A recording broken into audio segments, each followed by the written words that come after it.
prices coming down quite a bit, and I know this is something Joe's been paying close attention to, now below 8,000. What kind of demand is there for Bitcoin type ETFs? That's an excellent question. I mean, we've had like the issuers that want to put out these products pushing for this for more than a year now, right?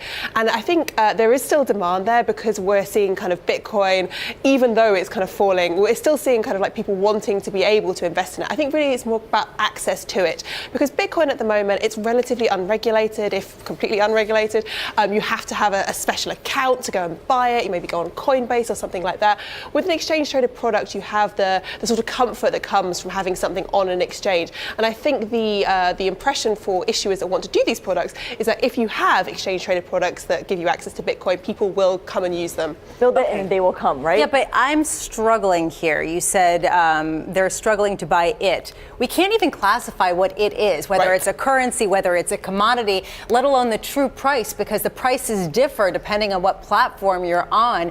I mean, from a regulatory standpoint, how do you ensure daily liquidity, accurate pricing, and frankly, full faith and disclosure to retail investors that could be getting into this thing? Well, this is exactly what the SEC has been asking for. So back in January, they came out with a letter that wanted to know the industry's response to just those questions. They asked about how do you value this? What's the liquidity like? What's the arbitrage like? Manipulation, custodial issues. And this is really... cyber hacks. Yeah, right, exactly. And this is really SIBO's attempt to kind of come back at that. Their answer to the question of what is it, incidentally, is that it's a commodity. And they think that Bitcoin ETPs should be regulated no differently than other commodity-based exchange-traded products. And that is the kind of like crux of this letter that they've written. Now, the data that they use to support this, I'd say it's a little bit weak, perhaps, or a little bit absent. They basically come out and they say that, you know, we're seeing Bitcoin futures traded this amount, though they concede that Bitcoin futures as a market in itself still isn't enough to base an ETP on. But they talk a bit about kind of Bitcoin and the growth of the amount of trading in it. But it's a little bit short on numbers that I would like to see, really, and I'm sure the SEC would like to see to be able to actually, come through with a decision on this. The manipulation question. So the market's been dead for quite some time, as you can take a look at this chart, and it's been very depressing. And really, if you're a Star Wars fan, I'm going to make a Star Wars analogy. I really feel like this ETF is our only hope, just like Ben Kenobi, because it's really interesting because the U.S. stock market, and if you've watched this channel and gone through some of the other videos, the stock market right now is not doing so hot. It's been sputtering. There's a lot of uncertainty, and I thought that would lead to some movement in this market, but it hasn't done anything. And if you are a cryptocurrency investor, you know that it's not easy managing your crypto assets, you know, putting it in a wallet, making sure it's safe. It does require some degree of technical ability.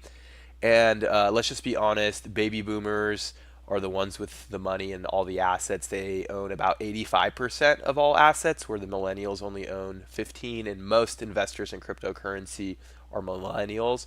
So we really do need a product, you know, an ETF product, which is really easy to use. You just have your stockbroker, whoever, purchase it for you, and you don't really have to kind of worry about hacks or maintaining it. So I really hope that they're able to come through with these regulations, and that will really, really help. And other nations like Europe and China and just other, and that's one of the great things about cryptocurrency, is that it is a global asset. I think, you know, they will all follow, especially if the U.S. is able to take lead on this issue. So I'm very, very hopeful they're able to pass one, hopefully this year, because I've already made the prediction that, you know, we should hit a $1 trillion market cap, which is, you know, 3 times, if not almost 4 times the current prices right now. And it's not going to happen if they're not able to make an ETF. So hopefully they come through, because the ETF would be our Ben Kenobi, and it's our only hope. Not really our only hope, but it would really help the market. But let me know what you guys think. And by the way, we hit 5,000 subscribers, which is awesome. And the goal of the channel is to hit 10,000 subscribers by the end of the year. And that might be a little more plausible than the $1 trillion market cap. But I obviously hope that both happen. And thank you very much for watching. And I will be talking to you guys soon.